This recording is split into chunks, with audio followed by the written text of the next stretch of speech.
अस्सलाम वालेकुम। पाक हफ्ज़ ज़ुबान न्यूज में एक बार फिर खुशामदीद। खबर से आपको आगाह करते चली। रहीम यार खान से मोहम्मद अकमल की रिपोर्ट के मुताबिक सरदार शमशीर खान मजारी ने इजहार ख्याल करते हुए कहा कि शहीद आतिफ खान मजारी का नजरिया उनके गीवारे की जमानत देता है। सरदार शौकत खान मजारी ने कहा कि लोग आज भी शहीद आतिफ खान की सोच पर चलते हैं। ग्रुप में उनकी शहादत का बड़ा धचका है। लोगों का प्यार मोहब्बत देखकर आज भी हम शहीद को अपने आप से जुदा नहीं समझते।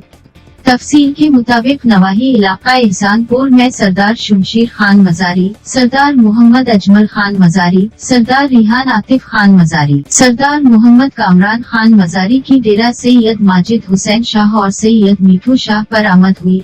आने वाले मुअज़्ज़िज़ मेहमानों के लिए मेजबान की तरफ से टी पार्टी का एहतमाम किया गया। उस मौके पर सैयद अमीर हुसैन शाह, सैयद सदाकत हुसैन शाह, सरदार दूर मोहम्मद मस्तूई, हाजी रब नवाज, मुल्क आसफर, हाजी खलील जाम अबरार, डॉक्टर साजिद फारूकी, जाम जलील मुंद्रा, मीठू शेख, मेठन खान कुराई और इलाके के सीनियर सहाफी जाम सफदर वेहा, अल्लाह नवाज खान गुपांग, मोहम्मद अकमल सांगी, जाम हफीज खम्बड़ा मौजूद थे। इमायदीन इलाका से सरदार शमशीर खान मजारी ने गुफ्तगू करते हुए कहा कि शहीद सरदार आतिफ खान मजारी का नजरिया उनके गवारे की जमानत देता है।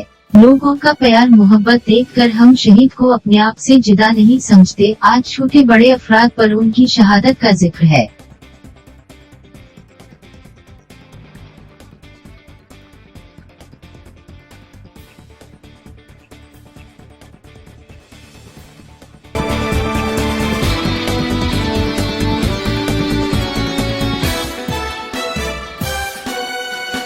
Yeah.